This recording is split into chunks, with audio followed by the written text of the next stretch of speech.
everyone. Welcome to Here We Are, Brattleboro's community talk show. I'm Wendy O'Connell, and our guest today is Jamie Mohr. Jamie is a filmmaker and interdisciplinary artist, and she's the executive director at Epsilon Spires, a very innovative arts venue in the former Baptist church right here on Main Street.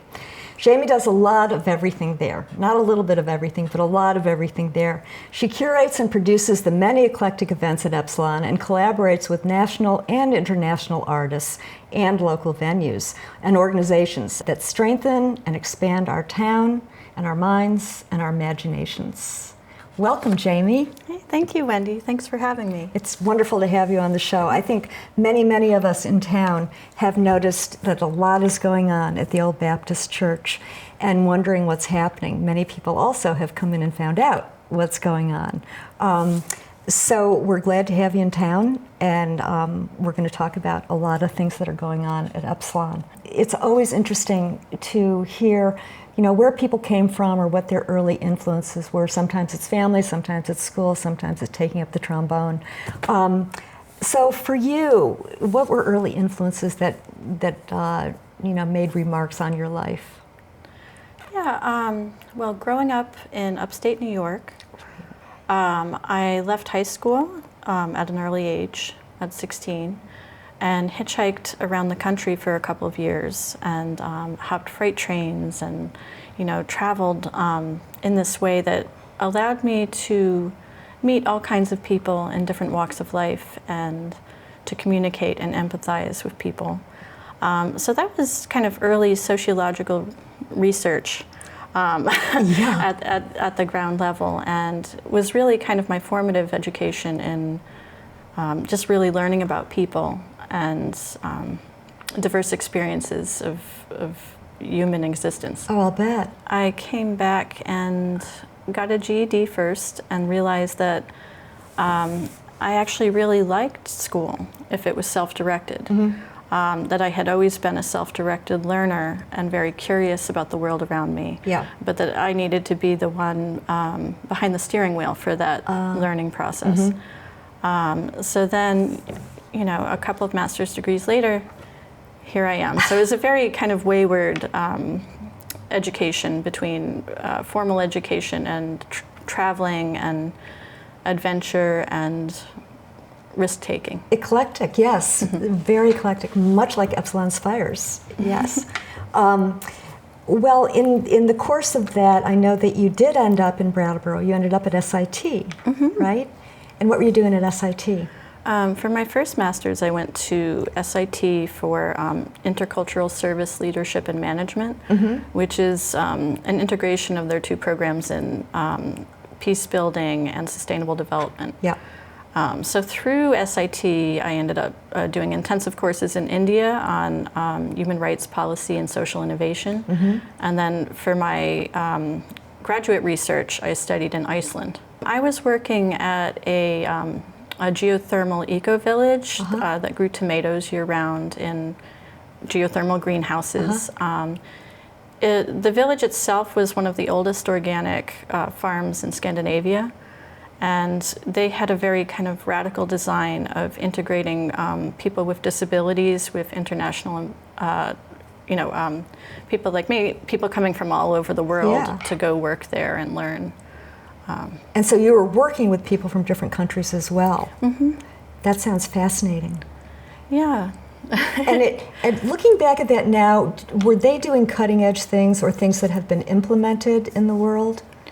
Yeah, I think Iceland's in a particular, because of its accessibility towards geothermal energy, they're able to do very innovative things as far as sustainability and not relying on fossil fuels. Uh-huh. So. Yeah, well, that must have been pretty impressive to go there and come back with a whole, I would think, a whole new idea of sustainability and what's possible. Oh, I really loved Iceland. Did you? It was one of my favorite places. What time of year were you there? I was there in the spring, winter, and fall. Oh, so. So I was there about 9 months, but during the kind of less, the more formidable seasons. Yes. And where I lived was pretty rural, so it was a bit isolated. And rural in Iceland is probably extremely rural. Yeah, right? yeah. Not like- Hitchhiking in the winter in Iceland, I wouldn't recommend. Any volcanic activity while you were there? Yeah, I actually did go inside a volcano that was inactive. I did a special tour where they kind of lowered us down in like a gurney you would use for window washing. So it would just kind of roll along the rocky edge, and you could see all of the different colors from geothermal activity, different mineral colors and shades. Oh, wow. And I had learned a little bit of Icelandic, and I could pass if I didn't talk too much. So I tried to take the tour for only Icelanders. And halfway through, they found me out. And so, yeah, it's a very difficult language. Yeah, it's very different than ours, right? You can't really pick much up. Yeah, yeah. You were there for like 9 months, it sounds like, in Iceland. And when you got back, what did you do? Well, when I got back, I applied to go to University of Oslo's international program to study climate change in the Arctic context. Because I had also applied for an artist residency aboard a tall ship sailing in the Russian-Norwegian Arctic in Svalbard. And I wanted to, before I filmed my documentary in the Arctic, I wanted to take this intensive course, 3-month course, to learn more about climate change in that context, so I would know what I was looking at, and I would know the political context, and in a deeper way, so I'd know what I was seeing. Yeah. And I enjoyed living in Oslo, and it was a great opportunity to meet people from countries who, this is before the Trump ban on what students could come, but I could study alongside people from Sudan, and I could meet a lot of people with really exciting ideas and political theories. And, so that was a great experience too. And also Oslo is such an interesting city with its you can go into the mountains by train, you can go, by public transport onto the islands and the fjord islands and go to the beaches there. Wow. It's really a beautiful city to live in. Yeah. Well, you've had such incredible international experiences with people and climate and geography. Yeah. And that this was like going into and through your 20s a bit, I'm guessing. Oh, into my 30s. Into your 30s, It was a long, my education was a very long view as a single mother. Yeah. So in the Arctic too, sailing on the ship, that was again like international residency with artists working in different disciplines. And we'd sail on the ship and then get out and see the glaciers and hike a bit. And so I filmed a pretty long film up there. I had so much footage that at the end of it, I wasn't quite sure how to distill it and cut it down, because there was so many different angles I could go towards. So I applied for a graduate degree in documentary studies at the New School in New York City, and got in and kind of worked that footage into a short documentary while I was there. That was again about climate change, but also about rising sea levels in coastal cities. And that's fascinating. And your daughter was with you on these trips? No, my daughter was an adult by that point. Oh, wow. Wow. Yeah, my daughter's 27. She had gone, when I was at SIT, she had gone to, we lived in Putney. And she went to school at BUHS and graduated and went to Marlborough for a year as well. And her partner and my grandkids are now in Townsend. So it's great to have them that's close. Wonderful. Yeah, you're lucky to have everybody close by. So after living in New York for a year and working on my film and graduating, I decided that I had a good quality of life here and that I should move back. So that's what brought me back to Brattleboro. Yeah.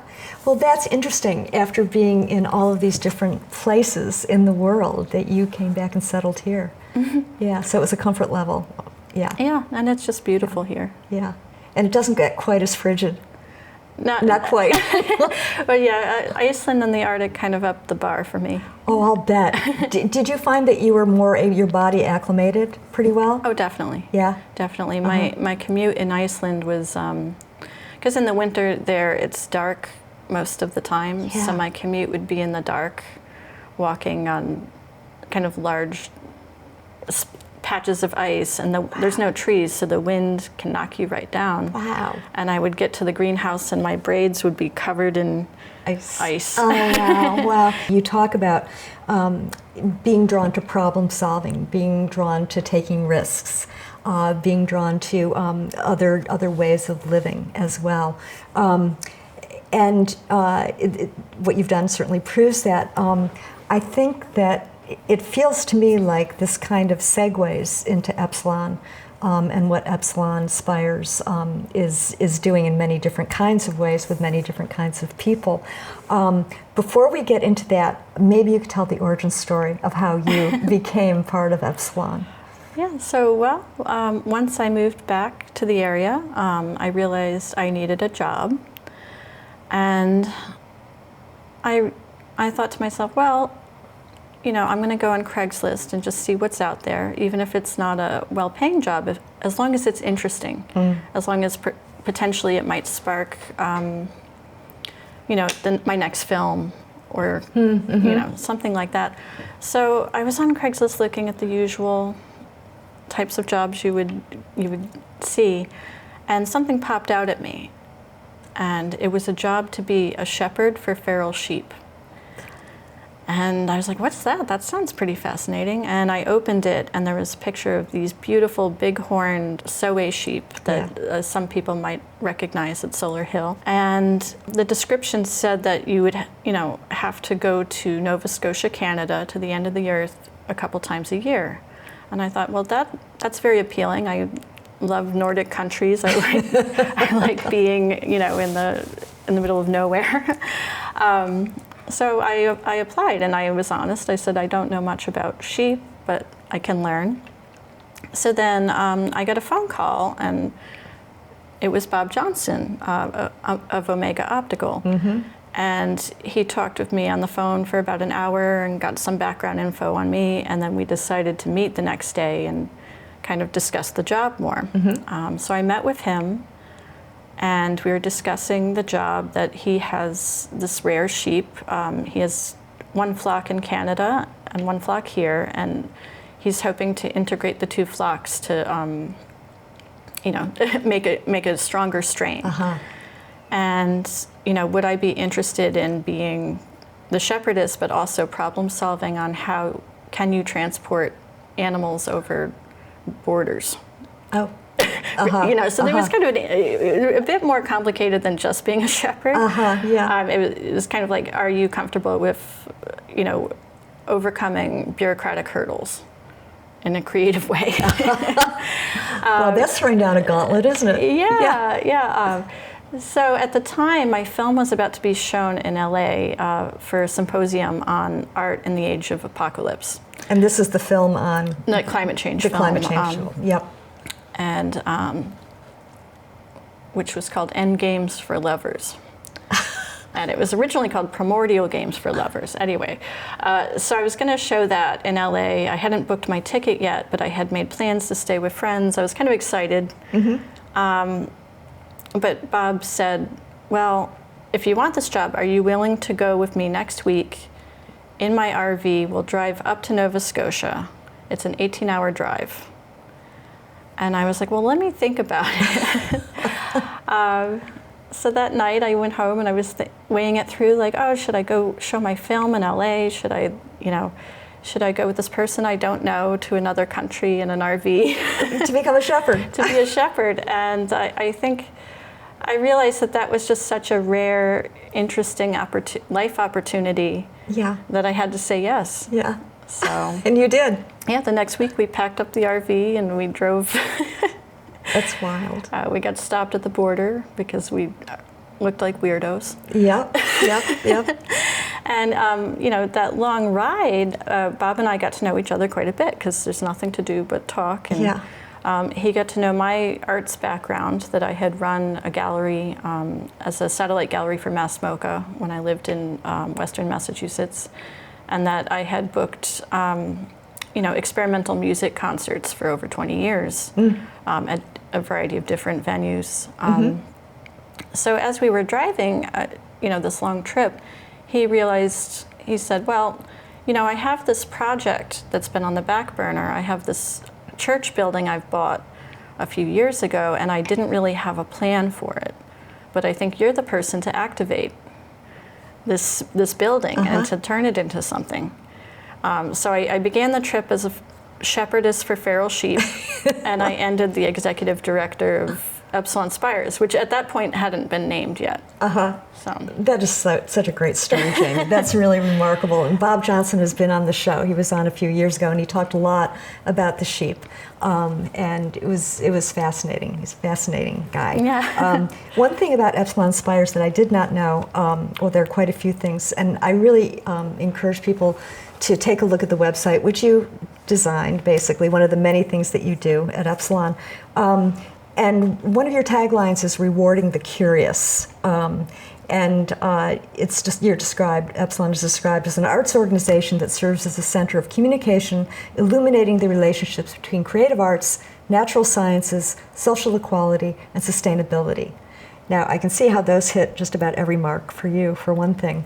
But I also love the idea that the name comes from the iconic architecture of the building itself, the Old Baptist Church, and the Greek letter epsilon, which I never knew, but the definition here is when applied in physics, it can be understood as pushing the envelope, which is what epsilon is. Yes, and what you have also adventured in. Yeah, can you talk about it a bit and your job?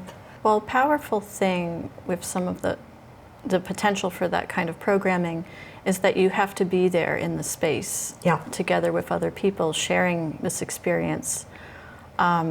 Whereas, I think especially during the pandemic, we got so stuck behind laptops and whatever inherent isolation that brings with it, that it's exciting to see more people coming out again to come have these one-of-a-kind experiences and then meet other people who they might not know already, or they might be acquaintances or neighbors, and discuss together what they've experienced and process it together. So a big part of my programming is that kind of participatory element. Right.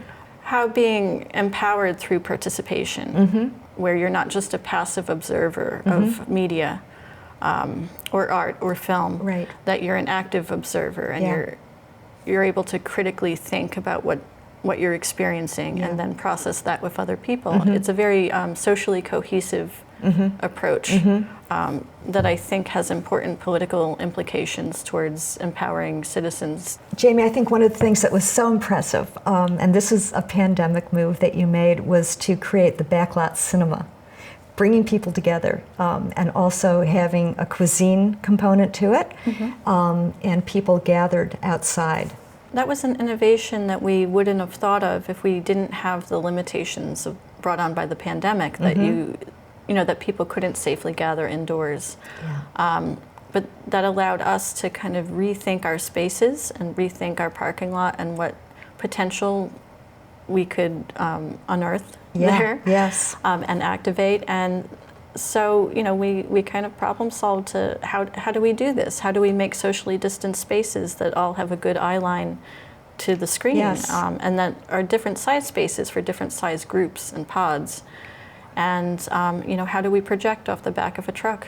How do So it was really fun to kind of re-envision that space and bring people together. And I think it was very exciting for people too, because they didn't have many opportunities to go out where they felt comfortable. That's right.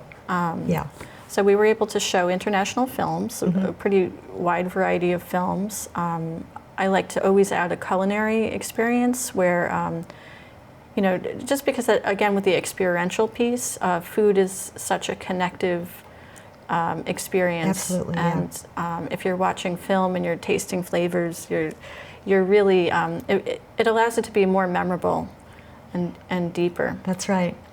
So one of our very popular ones for that series was an Indonesian multi-course dinner, a 6-course dinner, working with Kaki Laima, who are, she's an Indonesian chef based out of New York now. And we chose the film together with her, which was an Indonesian Western, kind of a modern film. And she loved the film, she had been to the region, so she made a 6-course meal based on the food of that region, and it was just so fun for everyone. And we've done other films too. Yeah, Vidya Sala did the whole Bollywood series. Yes, yeah, we'll be working with Vidya again this year in August. Yeah, that's great. You have a couple of really interesting collaborations. I think they're all interesting. One was the mural on High Street, which is really fabulous that you were a sponsor for, and also did some organizational work around that.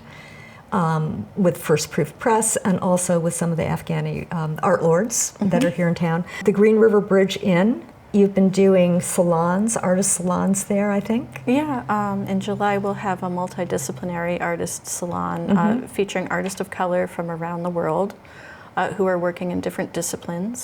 Some are working in film, some are working in artificial intelligence, some are working in music, and some are even working in olfactory in scent art. And there'll be a participatory workshop on scent, on how you can compose your own perfume, but also how scent relates to our memory and can activate creativity in writing.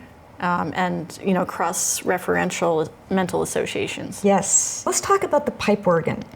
You've got the 1906 SD pipe organ in there. I know you've done some sound performances that are quite avant-garde, as well as lunchtime recitals there. Yeah, every month we offer a free lunchtime concert on the SD. Pretty diverse group of organists from around the country and around the world. We've had Taiwanese organist, we've had organists from Hong Kong, we've had an organist from the Shetland Islands, and they all bring such a unique sensibility. So even though it's the same instrument, I feel like I've heard so many different voices come out of that amazing instrument. And those are free on the first Wednesday of each month at noon. And it's been exciting to see the, midday and midweek in Brattleboro, to see crowds grow up to 40-something people. We hope to expand upon that series and create a residency for organists, where we can invite organists from around the world to speak and perform, and then meet other organists and share ideas on how to further and continue the use of the instrument, both to showcase historic works, but also for the composition of new works. That is one of the most beautiful spaces in town. That sanctuary. Well, that sanctuary is really remarkable, and the acoustics. I mean, I don't know the technical piece, but the acoustics in there are quite extraordinary. Oh yeah, it's a very physical experience of sound, which is what guides my curation. For instance, one of our first international residencies will be in June. We're Francois Bonnet, who's going to be performing a new piece. He's going to perform a piece by Iliane Radique, who is, she's still alive. She's in her 90s in France, but she was an electroacoustic pioneer of new music. And he had studied with her pretty extensively. So he's going to perform one of her pieces at the beginning of the residency, and at the end of the residency, he'll perform a new piece that he has made just for the sanctuary, just utilizing the architecture and how sound relates to the architecture. Yes. One of the things about Epsilon, and I think that you share this as well, is finding innovative ways to bring the arts in all their variety to the community, but also drawing people to Brattleboro as a destination. And I think that that's also part of your mission, is to make this more available to more people, including more people who are performing and also participating. And also highlight the wealth of different disciplines and art organizations here, where Brattleboro is in a very unique location between major cities. So while we're rural, we can, draw international artists here and have them stay here and create new work here, which is part of the history of Brattleboro, and we're just excited to continue that into new territory. Yes, well, and it's true, and I get this feeling more and more, and especially over the last 6 months or so, and I think I mentioned this to you the other day, is realizing how many people who are in that 25 to 50-year-old range are really taking the reins in this town and doing so many extraordinary things. Arts especially oriented, but many other things as well. Your job is very multidimensional. I'm the only full-time staff member, so it's everything from researching artists to bring here and communicating and negotiating with them, building the website, press releases, grant writing, and filling the dishwasher at the end of the night. Yeah, right. So it's an all-encompassing 7-day-a-week job. Wow, 7 days a week, that's a lot of days. Yeah.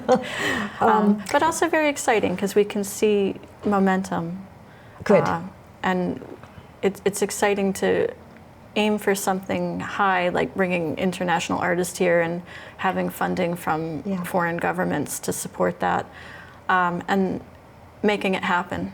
That's right. And then also working with our partners in the community and other arts organizations to kind of, again, pool the wealth of strengths and talents that we have here, and showcase the different venues that have different focuses. That's right. And some of which overlap sometimes, which is really fun. Yeah, working with like-minded venues in New York, Boston, and Montreal has enabled us to, if we're interested in the same artist, help them route their tour in such a way that's helpful to the artist, but also allows Brattleboro to experience some really exciting world-class art that other rural places might not be able to. That's right. Yes. Yeah. And can people step into Epsilon Spires during the course of the week? Are there different times when you're open, or is it just for events? It's open mostly during events. Yeah. And sometimes people can make an appointment with me if I'm available. We recently had a really awesome group of organists from around the country who they tour the country once a year together and visit different organs and play them. And that group made an appointment with me and came and, was just really just awestruck by the organ and the town. Yeah. And so it's kind of exciting too to bring people here, and once they experience Brattleboro, it leaves a great impression. Yes, and you're activating public spaces. Oh yes, definitely. That's another piece of this. I think that's been true. Bob Johnson, of course, has helped a lot with Stone Church and with the Baptist Church as well. But also, there are the whole old Griswold building, which is now the Hatch Space. Is being completely redone, and Vermont Center for Photography is there. There's no lack of organizations and people to collaborate with in this town. Yeah, and there's so much work being created right off of Main Street. And Epsilon also has 17 working artist studios. So we have everything from acupuncturists to jewelry artists to movement artists, creating new work in the building. Oh, and there are people now. There are artists now at work. Yeah, that's wonderful. Do you get time for any of your art? Good question, right? Well, I think a lot of my creative problem solving and excitement around that is around making events happen and conceiving of the next event, conceiving of what would be innovative and exciting for people to participate in, and bringing that here. And also, writing around the writing I do on the website requires a lot of. I like to research each of the films or artists a little deeper, so we can provide that context and background to kind of bring more value to the experience of the audience. It feels so much like your mission statement, your personal mission statement, and Epsilon's are so similar, and you're working together, in such a really organic and rewarding kind of way. I think what you're doing is so exciting. I think what Epsilon, Spires is doing, and its place in the community is so exciting. Yeah, oh, thank you so much. It's wonderful to hear your story, and thanks for sharing. Thanks for sharing your personal story, as well as what's happening down the street. Well, thanks for inviting me. Yeah. Thanks to everyone for joining in today. It's very exciting to hear what's going on at Epsilon Spires. So. Stop in, check it out. The Backlot Cinema is going to be open again this summer. Check the papers for schedules and different articles I'm sure that are going to be written about Epsilon. Thanks for tuning in. We will be back again, and we look forward to having you with us.